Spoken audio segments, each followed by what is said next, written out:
Mas volga naturalmente nos volga e desarrollo aqui. Nós saco tem carta sal de presidente do parlamento que indica vamos pôr procedura que está quer que tá procedura correta para cana. À tarde tem conversação tomando lugar e tópico aqui e para honesto o resultado ainda não vai compartilhar comigo, mas naturalmente nós está volga aqui sobre o parlamento tem sua procedura,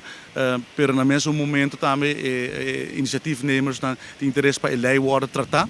E zij tem o objetivo de carta de senhora Misha Raymond e no momento aqui nós estamos guardando o resultado da reunião que tomando lugar à tarde. É importante para respeitar desejo de membro do parlamento, se ela pede 30 dias, o presidente indicar que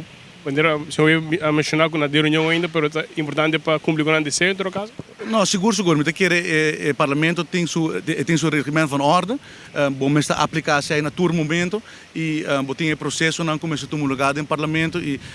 me quer que na final do dia sei turrendo por exigir sei que regra não worden seguir que cumpre com a procedura e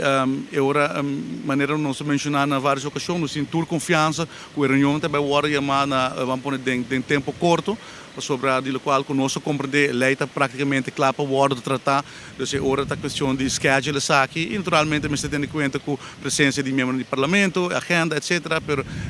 maneira de uma das várias vezes um weg bom mas